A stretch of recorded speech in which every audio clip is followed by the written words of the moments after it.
မိတ်ဆွေတို့အားလုံးပဲမင်္ဂလာပါကျွန်တော်ဒီနေ့မှလည်း AI ကိုမေးခွန်းလေးတွေမေးပြီးတော့ကျွန်တော်ဒီနေ့လေးကောင်းစားမယ်ပေါ့နော်ကျွန်တော်အရင်ကတော့ဒီ American ကနေပြီးတော့ Venezuela တမန်မာဒိုကိုဖမ်းသွားတာဟုတ်လားမဟုတ်လားဆိုပြီးကျွန်တော် AI ကိုကောင်းစားခဲ့တယ်ပေါ့နော်ဒီနေ့မှလည်း AI ကိုကျွန်တော်တို့ခေါင်းစဉ်လေးတစ်ခုနဲ့မေးခွန်းလေးတွေမေးပြီးတော့ကျွန်တော်ကောင်းစားမယ်ဒီနေ့ကျွန်တော် AI ကိုမေးမယ်မေးခွန်းတွေကရိုးသားခြင်းနဲ့အောင်မြင်ခြင်းပေါ့နော်ကျွန်တော်ကလေးဘွားတော့ကြားခဲ့တဲ့စကားလေးတစ်ခုရှိတယ်လောကမှာကျွန်တော်တို့ရိုးသားကြိုးစားဆိုပြီးတော့ပေါ့နော်ရိုးသားနေတယ်ဆိုလို့ရှိရင်တော့တင်မှာအောင်မြင်လိမ့်မယ်ပေါ့နော်တော့အခုခင်မှာကိုရိုးသားခြင်းအောင်မြင်မှုကိုတက်ရောက်မှုရှိသေးလားပေါ့နော်ဒါလေးကျွန်တော်မေးကြည့်မယ်အခုခင်မှာအောင်မြင်နေတဲ့လူတွေကကော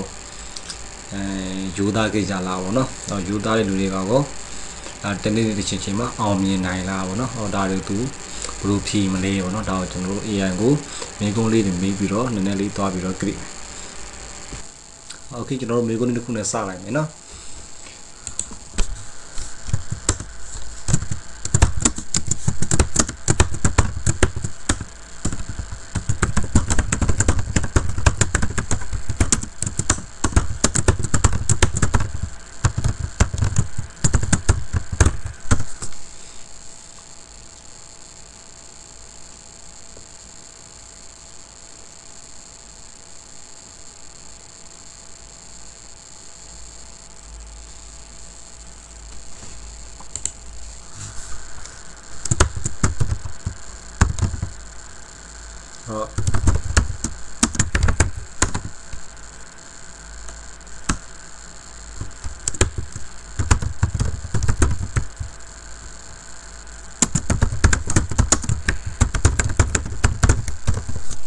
ယူသားခြင်းက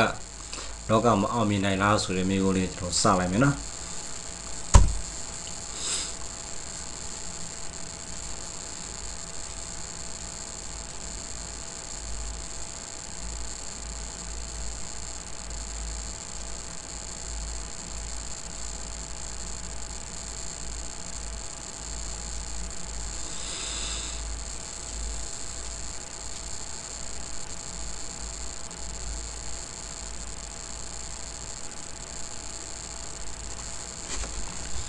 ကျွန်တော် AI ကိုမေးလိုက်တာကတော့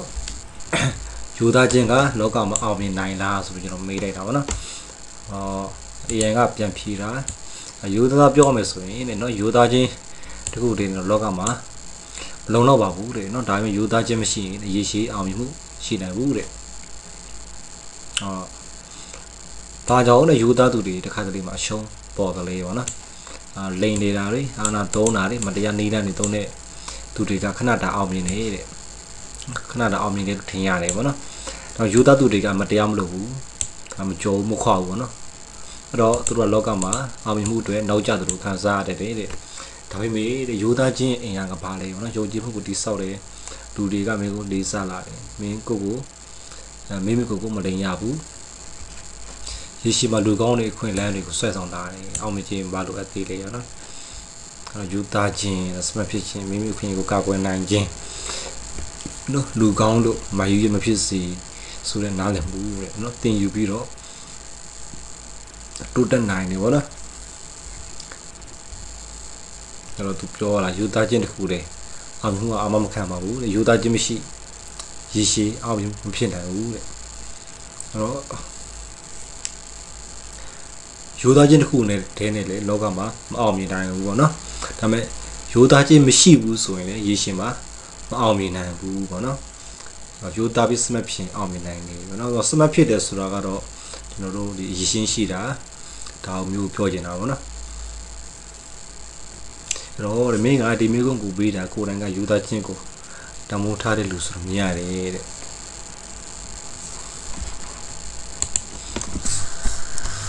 နောက်ထပ်မျိုးကိုတစ်ခုကျွန်တော်တို့မေးကြည့်လိုက်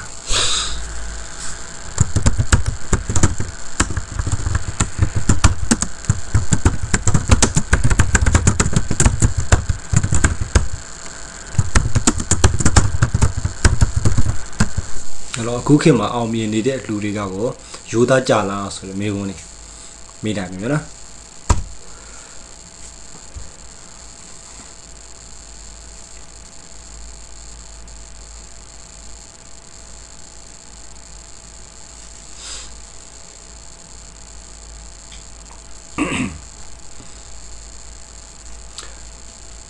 အဲ့တော့အခုခေတ်မှာအောင်မြင်နေတဲ့လူတွေယူသားကြလားလို့ကျွန်တော်မေးလိုက်တယ်။အဲ့ AI ကသူဘာပြန်ပြောလဲဆိုတော့ယူသားပဲပြောပါမယ်တဲ့။အခုခေတ်မှာအောင်မြင်နေတဲ့သူတွေအားလုံးကယူသားကြဘူးတဲ့။ဒါပေမဲ့အောင်မြင်နေသူတိုင်းမယူသားလာလည်းမဟုတ်ပါဘူးတဲ့။အဲ့တော့မယူသားပဲအောင်မြင်နေသူတွေရှိလားတဲ့။အဲ့ဒါသူကသူပြန်ပြီးတော့ question ပြန်ထုတ်တာပေါ့နော်။ရှိတယ်တဲ့အမှန်တကယ်ပါတဲ့။လိမ့်လည်မှုလူကိုအသုံးချခြင်းအာလာဆက်သွယ်ရေးကိုမတရားသုံးခြင်းဒီလိုနည်းတွေနဲ့အောင်မြင်နေတဲ့သူတွေရှိတယ်တဲ့အများစုကမတည်ငြိမ်ဘူးတဲ့တနေ့မဟုတ်တဲ့နေ့ပြိုလဲတတ်တယ်ပေါ့နော်အဲ့တော့ရိုးသားပြီးအောင်မြင်နေသူတွေကရောတဲ့ရှိပါတယ်တဲ့ဒါပေမဲ့အချိန်ယူတယ်တိတ်စိတ်ကြိုးစားတယ်လူသိမများပေမဲ့အခြေခံပါတယ်တဲ့ဒီလိုလူတွေကအပြစ်မကြောက်ဘူးယုံကြည်မှုများလာတယ်ခွင့်လန်းကောင်းတွေကိုရေရှည်ထိန်နိုင်တဲ့လူအများအောင်မြင်နေတဲ့လူအများမြင်နေရတဲ့အောင်မြင်မှုဆိုတာကတဲ့ငွေအာဏာနာမည်ပေါ့နော်ဒါပေမဲ့တကယ်အောင်မြင်မှုကညမှာအေးကြဲအိမ်နိုင်တာကိုမရှက်ရတာပြိုလဲပြန်ထနိုင်မယ့်အခြေခံရှိတယ်တော့မိတ်ဆွေတို့မသိဘူးเนาะကျွန်တော်ဒီချက်လေးကိုကြိုက်တယ်အဲ့တော့တော်တော်များများကအောင်မြင်နေဆိုတော့ငွေချမ်းသာတာမျိုးအာဏာရတာမျိုးနောက်တစ်ခုကနာမည်ကြီးတာမျိုးပေါ့နော်ဒါတွေကိုအောင်မြင်တယ်လို့လူတွေကသတ်မှတ်တယ်နော်အောင်မြင်မှုဆိုတော့ဘာလဲလို့သတ်မှတ်တယ်အာဏာဆိုတော့ယာရုကောင်တောင်ပြောတော့ဗောနော်ငွေဆိုတော့ငွေကြီးလက်လာပါနော်နာမည်ရတော့နာမည်ကြီးတာမျိုးပေါ့နော်ဒါတွေကိုလူတွေကအောင်မြင်မှုလို့သတ်မှတ်တယ်တကယ်အောင်မြင်မှုကတဲ့ညမှာအေးချမ်းအိမ်နိုင်တာကိုမရှက်တာဆိုလိပ်ပြန်လုံတာပေါ့နော်ပြိုလဲပြန်ထနိုင်မယ့်အခြေခံရှိတာဆိုတော့ဒါပြောရမယ်ဆိုလို့ရှိရင်တက်ရှိမဟုတ်တဲ့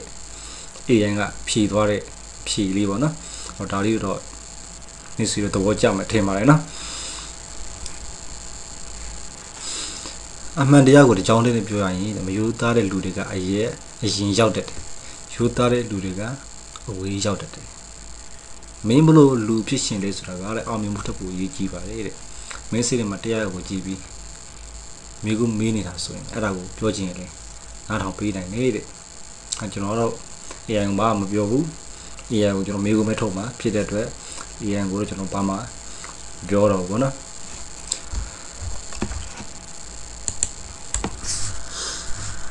ကျွန်တော်နောက်ထပ်မေးကူလေးတစ်ခုလောက်မေးကြည့်လိုက်ရအောင်နော် AI ကို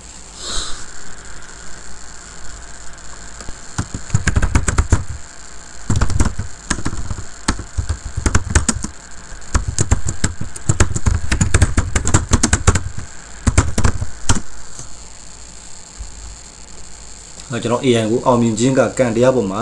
မူတည်လားဆိုတဲ့မျိုးကုန်နေကျွန်တော်မေးလိုက်တယ်ဗောနော်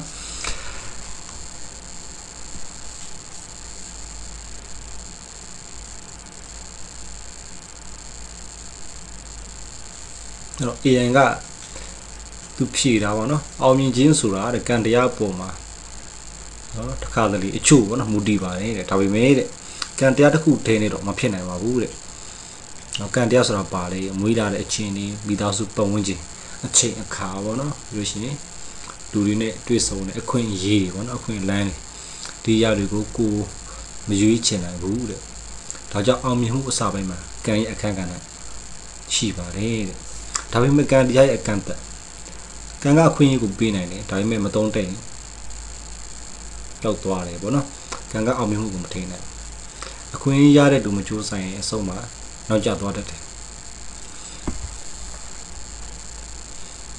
အောင်မြင်မှုကိုတဲ့နော်ဘယ်ຢာတွေကဆုံးဖြတ်တာလဲဆိုရင်အောင်မြင်မှုကိုကံရဲ့ကြိုးစားမှုရဲ့ရွေးချယ်မှုရဲ့ဗောနော်ဆိုတော့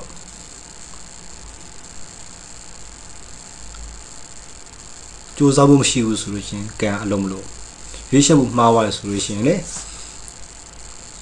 ဘယ်တော့ပဲကြိုးစားပေါ့နော်အချင်းကြီးဖြစ်တယ်ပေါ့နော်မိမိကိုယ်ကိုတိုးတက်အောင်လုပ်တာဒီကံအသုံးဝင်လာမယ်လို့ဖြေသွားတယ်ပေါ့နော်အဲ့တော့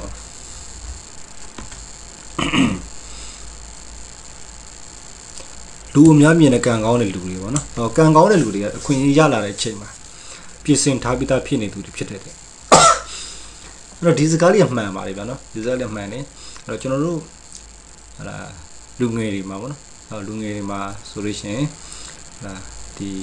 ငယ်ရွယ်နေတဲ့ချိန်မှာအချိန်တွေဖြုံးတာတွေများတယ်နော်တချို့ကလည်းဟာလာ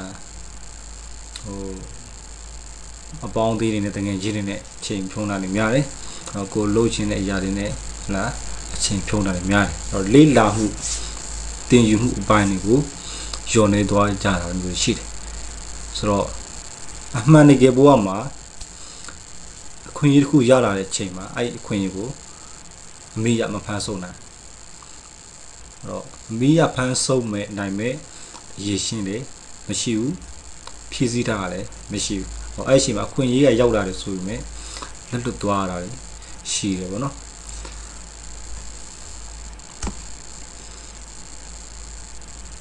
သူကတော့အကြံပြုချက်အနေနဲ့ပြီးသွားတယ်ဗောနော်တော့ကံမကောင်းလို့တဲ့စိတ်မလျှော့ပါနဲ့တဲ့ကိုလုံနိုင်တာကိုလုံနေတဲ့အချိန်မှာကံဆိုတဲ့တဖြည်းဖြည်းမင်းဘက်ကိုလှည့်လာတတ်ပါလေတဲ့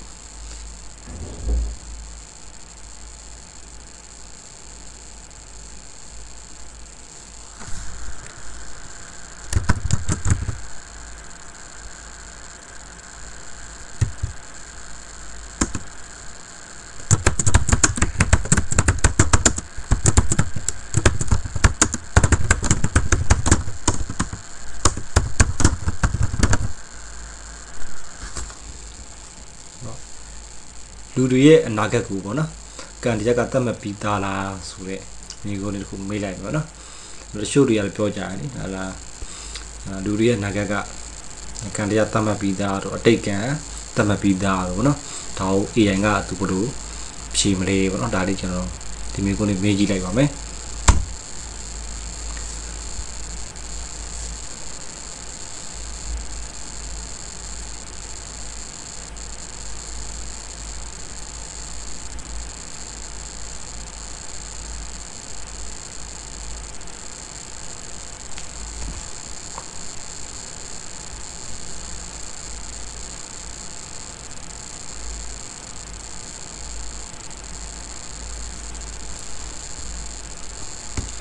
တော့သူကတော့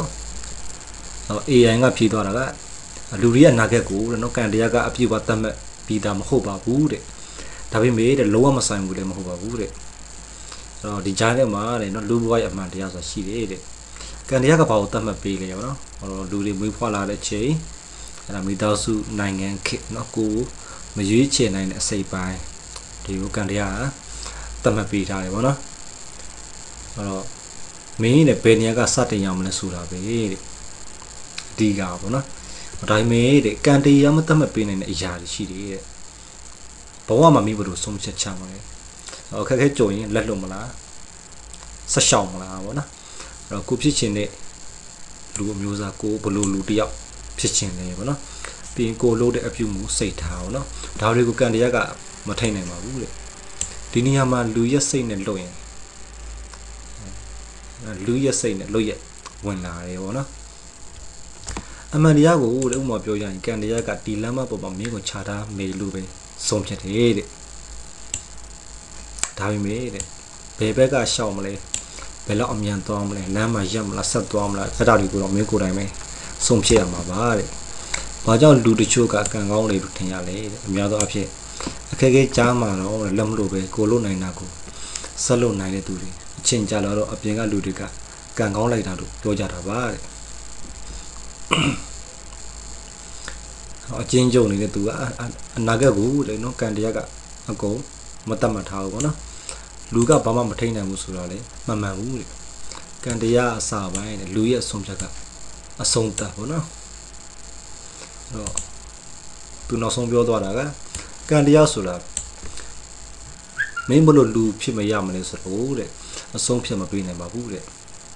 ကိုတိုင်းပဲဆုံးဖြတ်တာဖြစ်ပါတယ်တဲ့အဲ့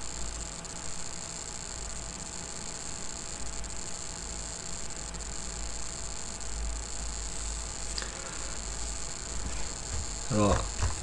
မိတ်ဆွေတို့လည်းနော်မိတ်ဆွေတို့လည်းဘာမေးခွန်းလေးတွေထပ်ပြီးတော့မေးရင်မလဲမသိဘူးပေါ့နော်အဲ့ကျွန်တော်ဒီနေ့ပေါ့နော်ဒီခေါင်းစဉ်လေးကိုရွေးရတယ်ဆိုတာအကြောင်းရှိပါတယ်ဘာလို့လဲဆိုတော့ကျွန်တော်တို့ဒီ unique key ပေါ့နော်လူငယ်တွေပေါ့နော်ကျွန်တော်ကိုယ်တိုင်လည်းလူလက်ပိုင်းတွေမှာပဲဆိုပြီးမယ်ပေါ့နော်အဲ့တော့ကျွန်တော်လူငယ်တွေကိုဒီလောကမှာပေါ့နော်စူးစမ်းခြင်းတွေကိုမရက်ပြစ်ဖို့စူးစမ်းခြင်းနဲ့ပတ်သက်ပြီးတော့အောင်မြင်ခြင်းနဲ့ပတ်သက်ပြီးတော့ယူသားခြင်းနဲ့ပတ်သက်ပြီးတော့ကျွန်တော်အတိတရားလေးတစ်ခုရသွားစေခြင်းနဲ့ဒီဟိုရည်ရွယ်ချက်တစ်ခုလေးနဲ့ကျွန်တော်ဒီခေါင်းစဉ်တွေကိုရွေးတာဖြစ်ပါတယ်အဲ့တော့တချို့အဖြစ်ဆိုလို့ရှိရင်ဒါမိတ်ဆွေတို့လည်းဟိုကြီးခဲ့တဲ့အတိုင်းပဲတချို့အဖြစ်ဆိုလို့ရှိရင်တော်တော်လေးကိုကောင်းတဲ့အနေအထားမှာရှိပါတယ်ဒါ AI ကဖြည့်သွားတာပေါ့နော်ကျွန်တော်တက်ရှိမဟုတ်ဘူးတတ်မဲ့တစ်ခုကနေပြီးတော့ဖြည့်သွားပြီးဖြည့်သွားပြီးတဲ့ဖြည့်ဆိုလို့ရှိရင်တော်တော်လေးကိုပြင်ကစားယူစရာကောင်းတဲ့အဖြေလေးတွေရှိတယ်ဒါကိုဘွားအတွက်ခံယူချက်ကောင်းတဲ့တစ်ခုတိစောင့်နိုင်မယ်လို့လည်းကျွန်တော်ယုံကြည်ပါတယ်အဲ့တော့ဒီနေ့ဒီဗီဒီယိုလေးကိုချန်နေတတ်မှလို့လည်းထင်ပါတယ်နောက်နေ့တွေမှာလည်းကျွန်တော်ဒီလိုမျိုးစိတ်ဝင်စားစရာကောင်းတဲ့ခေါင်းစဉ်လေးတွေနဲ့ကျွန်တော်ပြန်လာခဲ့ပါအောင်မယ်အဲ့တော့အားလုံးကျေးဇူးအများကြီးတင်ပါတယ်